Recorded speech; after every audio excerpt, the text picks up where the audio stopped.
the primetime game for week one of the college football season. You got LSU going to Clemson. Test of who's the real Tiger. Test of who's the real Death Valley. This has got everything you want and then some. You get the whole seat, only need the edge. Two heavyweights going at it. Two, I believe, college football playoff teams going at it.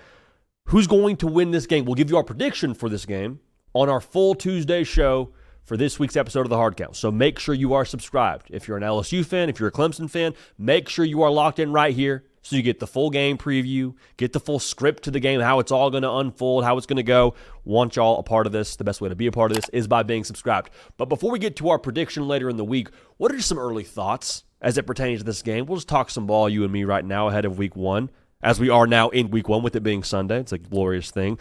This, I think, is going to be so huge. The outcome of this game will be so huge, I should say, for the LSU psyche. Because everything you hear from people in Baton Rouge is like, hey, they're focused on Clemson now. Like, for better or for worse, it is about Clemson. Brian Kelly talking about how they got the paw print on the bags they're hitting in the weight room. Is that a good thing? I mean, I think it could be a good thing. But if you lose this game, it could be a very bad thing. Because at that point in time, you've put so much energy, so much aggression, so much focus onto one opponent with the idea of proving yourself right in terms of being a national title contender, a top team in the country. Then you lose the opener yet again. It's like, dang, man. Like, emotionally, the gut punch that would be for this LSU locker room to once again have to circle the wagons, rally the troops, say, no, we're good, boys. We're going to be all right. Let's push forward here. That was one game. Let's pick up the pieces here. LSU has done that before, but this year is not about winning 8 games, winning 9 games for LSU. It's never about that for LSU because the standard is set enormously high out there in Baton Rouge, but especially a year like this year where you went to the portal and got a top 2 class, kept your top quarterback in the conference. He's back, Garrett Nussmeier. Like there's a lot of pieces there, and so to open the door to questioning yourself internally with all the build-up to this game, if you lose, I worry about that a little bit. Now, if you win, it's the flip side of this where, hey, we are who we already believe we were ahead of time. We just now have validation from an on-field product, something tangible to point to when we turn on the film and say, no, we are one of the best teams in the country. Because that Clemson team, I think it's a case to be made for them being the most talented team in college football, regardless of conference. You turn on the first round of the NFL draft next year, going to be a lot of the commissioners saying, so-and-so playing so-and-so position, Clemson. A lot of that in the first round of the NFL draft, especially on the D-line. So curious to see how LSU psychologically comes into this game and curious to see what they're like after this game, win or loss. I think that the impact of that will be massive for LSU. Now, I think as much as it's a big thing for the psyche for LSU, this is big for the optics around Clemson. Because for Clemson, this is their biggest opportunity to make a case for the college football playoff committee, that is, and just kind of prove how they're going to stack up in the 2025 season. Better way to say that is, I don't think there's a better opponent on Clemson's schedule than LSU this year. And so I expect Clemson, just spoiler alert here, to win the ACC, so I don't think this matters. But when it comes to the seeding part of this, when it comes to the subjective opinion part of this, if Clemson doesn't beat LSU, every single playoff ranking show, you know what they're going to say? Clemson looks good. Clemson's boat racing everyone in the ACC. Hey, Clemson, they looked awesome this past weekend. However, remember, their only real test on their schedule to this point was LSU in week 1, and they lost that game. The whole yeah, but around Clemson. You don't want to have that exist. Don't give the committee any ammunition to try and speak down on what you are as a football team because you don't have anybody else on your schedule, at least that is the stature of an LSU, depending on what you see about South Carolina at the end of the season. But the point I'm trying to make here is the optics around Clemson will be dictated very heavily from this game, whether positively or negatively, in the eyes of the committee. If you're a Clemson fan, you'd like to check that box of flying colors here to start the season against LSU. Now, here's what I think is going to be like the hard blink and eye rub of the week 1 college football season. I think you're going to watch the LSU defense and that's the same unit from last year? That's the unit that we were all talking about with massive concerns heading into 2025. That's the same team that struggled defensively a year ago that Jalen Milroe just scored another touchdown against.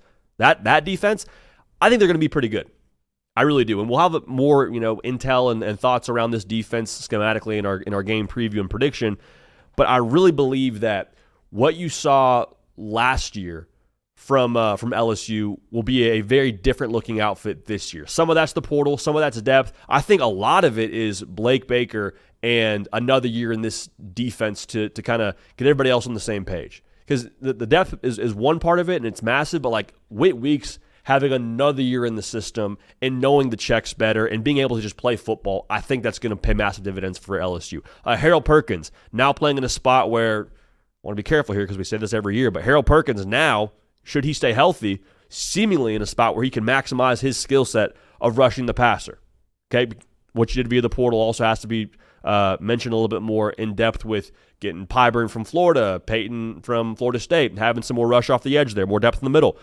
All that's to say, I think they're going to have some success defensively, but especially in this game, I think they're going to have a few opportunities to get after Cade Klubnik, the Clemson quarterback.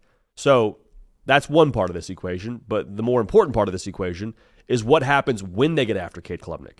Like, you can apply pressure to a quarterback any given Saturday and have it look nice in the stat sheet of, he was hurried X amount of times, but what happens when Cade Klubnik's hurried? Like, the second play, I think, for Clemson is so crucial. Because Cade Klubnik, now don't sleep, dude's got some giddy up and go to him now. Like, he was a sprinter in high school. He's got some real deal wheels to him. So that's great you got after Cade Klubnik, but he broke contain, got downfield, rushed for a first down. Or he broke contain, everyone started looking at number 2. He found Bryant Wesco in the middle of the field, delivered the football to him. It was a 40-yard gain for Clemson. Like, the second play of LSU getting after Cade Klubnik, I think will have a massive impact on the overall outcome of this game. Because at that point, man, if you're getting home in your LSU and you're setting up 3rd and 17, like, there's not a lot of plays in the playbook for 3rd and 17, as every single college football or Madden video game would tell you, based on those like pre-programmed color commentators. There's not a lot of the 3rd and 15, 3rd and 17 in the playbook.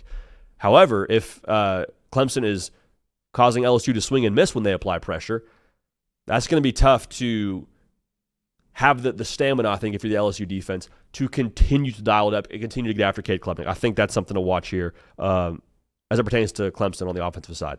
Now, what could decide the game and just kind of have the book on this whole thing is how aggressive the new DC, Tom Allen, for Clemson has to be, / how aggressive like he needs to be. Because I told you early on in this segment, Clemson has a lot of guys that are going to go in the first round of the NFL draft. 2 guys, in TJ Parker and Peter Woods, that I think are going to go top 10, top 15 in the draft. So if you're Clemson and you're having, the reality of having freak shows on your defensive line, how many guys do you really need to bring from other levels of the defense? Like, does Tom Allen need to bring 6 guys ever in this game? I'm sure he probably will, but like, does he actually have to? The way that I'm looking at this thing, Clemson has a very real possibility of just getting pressure with 4. And if you watch the Super Bowl, when the Eagles took Pat Mahomes to school, you get pressure with 4, let the rest of your defense do whatever they want to do on the back end, you're going to have a really good chance to win the football game. But if Clemson has to apply pressure, and LSU, whether schemes it up for their offensive line and gets the ball out of Garrett Nussmeier's hands quickly, or they have some success running the football, whatever it looks like, if you have to bring extra pressure if you're Clemson, well, that's less individuals to account for a Barry and Brown downfield, and Aaron Anderson downfield, a Chris Hilton.